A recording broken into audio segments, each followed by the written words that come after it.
वालेकुम, welcome to T R graphics kids. आज Microsoft का लेक्चर नंबर जो 24 है वो आज हम डिस्कस करेंगे और आज हम जानने वाले हैं इंसर्ट में स्मार्ट आर्ट के बारे में। स्मार्ट आर्ट पे जैसे क्लिक करते हैं हमारे पास एक डायलॉग बॉक्स अपीयर हो जाता है। ये इस तब यूज़ होता है जब आपने अपने जो कंटेंट है उसमें अफेक्टिव वे से किसी को प्रेजेंट करना हो तो आप स्मार्ट आर्ट को यूज़ करके अपने काम को बड़े इफेक्टिव वे से दूसरे तक पहुंचा सकते हैं सिंपल सी हेडिंग्स के ज़रिए। उसके पास अगर आप देखेंगे ऑल के ऑप्शन पे अभी आप का चेक किया, इसमें तमाम कैटेगराइज वाइज तमाम जितने भी इन्फोग्राफिक्स हैं वो आपके लिस्टेड है।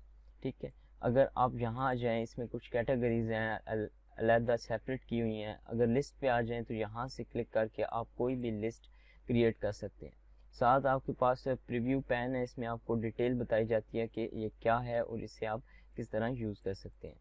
यहाँ पे इसकी डिटेल लिखी हुई है। अगर इस तरह से आप क्लिक करें तो इस तरह से आप लिस्ट क्रिएट कर सकते हैं अगर आपको लिस्ट क्रिएट करने की ज़रूरत है। जैसे कि ये अगर आप office Microsoft office basic advance level के कोर्सेज की अगर लिस्ट बनाना चाहें तो इस तरह से आप इसको यूज़ कर सकते हैं। अपनी मर्ज़ी से आप इसमें डिटेल वगैरह ऐड कर सकते हैं। उसी तरह प्रोसेस पे आ जाएं तो इसमें एक प्रोसेस की तरह, यानी कि एक बंदे ने बेसिक से स्टार्ट किया, एडवांस फिर प्रोफेशनल, इस तरह एक प्रोसेस से जब वो गुजरा तो उसकी अगर डिटेल देना चाहें तो इस प्रोसेस के जो कैटेगरी है इसे आप चूज़ कर सकते हैं। इस तरह से आप चूज़ कर सकते हैं। इसी तरह साइकिल है, साइकिल में आप मुख्तलिफ कैटेगरीज हैं। जैसे कि एक बॉटल होती है वो इतने प्रोसेस से गुजरती है, उसकी रिसाइकलिंग की जाती है, उस एक साइकिल से गुजारा जाता है। पहले डिज़ाइनिंग फिर प्रोडक्ट वगैरह वगैरह जितने भी डिटेल है वो एक प्रोसेस से गुजरती है। तो वो प्रोसेस अगर आपने डिफ़ाइन करना हो तो इस तरह से आप डिफ़ाइन कर सकते हैं। इसी तरह आगे आपके पास काफ़ी सारी कैटेगरीज हैं, आप इन्हें खुद एक्सप्लोर करके देख लीजिएगा। सिर्फ आज हम थोड़ा सा इस पे इंटरफेस इसका सिर्फ देखने वाले हैं। सिंपली हम क्या करेंगे, इस पे क्लिक कर लेते हैं और ओके कर लेते हैं। जैसे ही ओके किया हमारे पास आ गया हमारा जो इन्फोग्राफिक या स्मार्ट आर्ट के ऑप्शंस थे वो हमारे पास बने बनाए आ गए। हम ये खुद भी शेप के ज़रिए क्रिएट कर सकते हैं लेकिन उसमें काफ़ी ज़्यादा टाइम लग सकता है, इसीलिए हम इस तरह से यूज़ कर सकते हैं। अगर आप नोट करें तो हमारे पास डिज़ाइन एंड फॉर्मेट का एक टैब दोनों खुल गए हैं, जो नए टैब। अगर हम सिंपली नीचे क्लिक करते हैं, अगर इस तरह से इसकी सिलेक्शन को रिमूव कर देते हैं, आप देख सकते हैं इसमें कोई भी ऑप्शन हमारे पास अवेलेबल नहीं है। जब हम इस पर क्लिक करेंगे तो हमारे पास ऑप्शन अवेलेबल होना शुरू हो जाएंगे।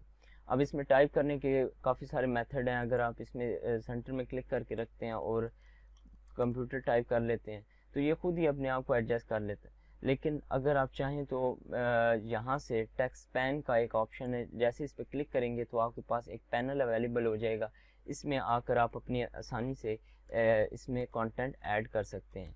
ये देखिए कंप्यूटर लिख लिया, यहाँ आ जाएं तो MS वर्ड लिख लेते हैं और इधर आ जाएं तो MS पावर पॉइंट। यहाँ से आप कुछ भी डिटेल अगर देना चाहें तो वो दे सकते हैं। ये अपने आपके अकॉर्डिंगली जो आप टेक्स्ट लिखते जाएंगे वो उसे करता जाएगा, एडजस्ट करता जाएगा। और जैसे ही आप एंटर करते जाएंगे और आपका जो जितने भी एंटर करेंगे आपका वो नई फील्ड ऐड करता जाएगा। जैसे मैंने एंटर किया तो इसमें एक और उसने ऐड कर दिया, जैसे कि MS एक्सेल ऐड कर लिया।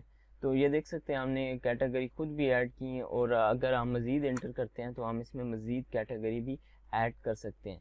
लेकिन अगर आप इसमें टैब का बटन प्रेस कर देते हैं, जैसे टैब का बटन प्रेस करेंगे तो ये सब कैटेगरीज बन जाएंगी। जैसे माइक्रोसॉफ्ट एक्सेल में आप सम का फार्मूला देखेंगे और या फिर आप डिवीजन का फार्मूला देखेंगे, यानी जितना भी परसेंटेज का फार्मूला देखेंगे, जितने भी आपकी डिटेल होगी सब कैटेगरीज में वो आप दे सकते हैं। इस तरह से रिमूव करना चाहें तो बैक स्पेस के ज़रिए आप रिमूव करते जाएं। इस तरह से आप अपनी जो कैटेगरी है उसे एडजस्ट कर सकते हैं इन्फोग्राफिक के अंदर। इसे क्लोज कर दें। अगर आप यहाँ आते हैं, यहाँ भी आपको वही ऑप्शंस मिलेंगे। अगर आप इसमें शेप ऐड करना चाह रहे हैं तो ऐड शेप करेंगे तो आपकी शेप ऐड होती जाएंगी। इसी तरह ऐड शेप बिफोर करेंगे तो उसके बाद आपकी जो शेप है वो ऐड होती जाएगी। इसी तरह बुलेट्स के ऑप्शन है, जैसे ही आप इस पर क्लिक करते हैं आपकी बुलेट्स ऐड होती रहेंगी। ठीक है जी। आगे आपके पास प्रोमोट का ऑप्शन है, जैसे ही आप क्लिक करते हैं इसमें भी मज़ीद ये देखें प्रीवियस में एंड नेक्स्ट लेफ़्ट राइट, अगर आप अपना जो सिलेक्शन है वो रिमूव करवाना चाहें तो वो आप करवा सकते हैं। मूव अप करवाना चाहें तो आप करवा सकते हैं, मूव डाउन करवाना चाहें तो मूव डाउन भी करवा सकते हैं। और जैसे ही आप क्लिक करते हैं आगे आपके पास लेआउट का ऑप्शन है, यानी कि अगर आप इसका लेआउट चेंज करना चाहते हैं, फॉर एग्जांपल इस तरह से कोई भी लेआउट, ये देखें पाई का एक ग्राफ लेआउट हमारे पास आ गया है ब्यूटीफुल तरीके से। ठीक है, इस तरह से आप अपनी जो डिटेल है इस तरह से आप दे सकते हैं। आगे आ जाए कलर्स करेक्शंस हैं, कुछ कलर्स आप यहाँ से ऐड कर सकते हैं अपने मुताबिक जो आपको बेस्ट लगे। आप कलर्स मल्टी कलर्स भी ऐड कर सकते हैं, वन कलर्स भी ऐड कर सकते हैं और विदाउट आउटलाइन भी ऐड कर सकते हैं। जैसे ही इस पर क्लिक किया तो ये देख सकते हैं हमारे पास मल्टी कलर्स में आ गया।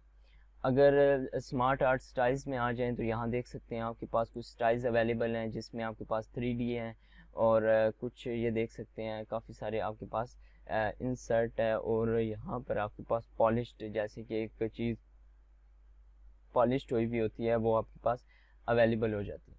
इसी तरह आपके पास काफ़ी सारी डिटेल्स हैं, यहाँ से आप ऐड कर सकते हैं। ये जो आपके पास बटन है वो रीसेट ग्राफिक, जैसे ही आप इस पर क्लिक करेंगे तो जो आपने फॉर्मेटिंग अप्लाई की होगी वो ख़त्म हो जाएगी, लेकिन मैं कंट्रोल Z कर रहा हूँ ताकि हम इसी फॉर्मेटिंग पे काम कर सकें।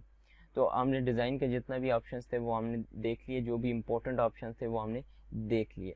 अब आ जाते हैं फॉर्मेट में। फॉर्मेट में आने के बाद जैसे ही आप इस पर क्लिक करेंगे तो आपके ये ऑप्शंस अवेलेबल हो जाएंगे और अगर आप चाहें यहाँ से भी आके आप कलर चेंज कर सकते हैं।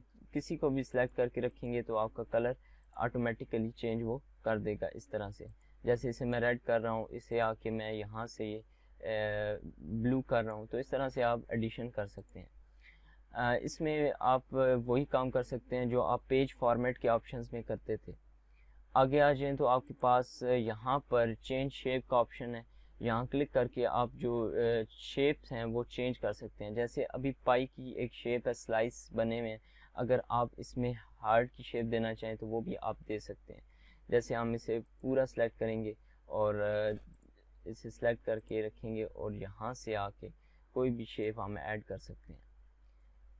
ठीक है जी। इस तरह से कोई भी शेप आप चेंज करना चाहें, लार्जर करना चाहें, फॉर एग्जांपल एक शेप को आप लार्जर करना चाहें, दूसरे को आप स्मॉल करना चाहें तो वो भी आप कर सकते हैं इस तरह से। जिसे आप क्लिक करके रखेंगे वो आपका होता जाएगा। ठीक है जी, जैसे कि ये देखिए जी।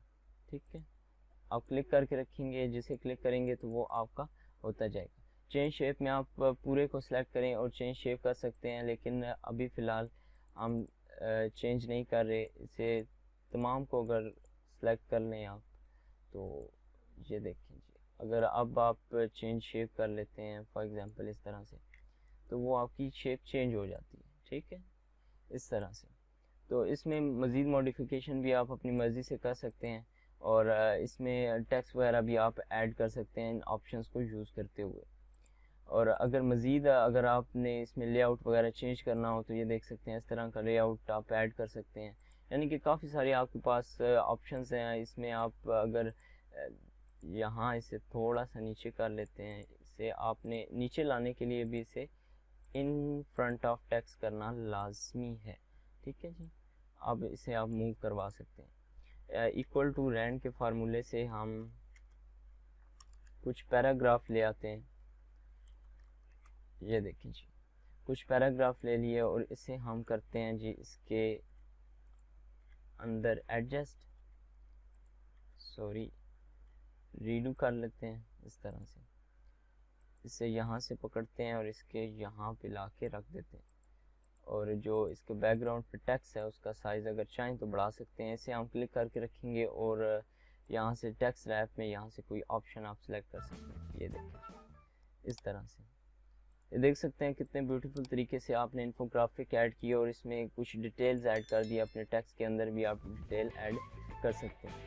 तो ये काफ़ी इफेक्टिव एंड काफ़ी ब्यूटीफुल ऑप्शन है। इसमें आप साइज़ वगैरह भी इसका इंक्रीज़ कर सकते हैं और अगर इसका कलर चेंज करना चाहें तो वो भी आप कर सकते हैं।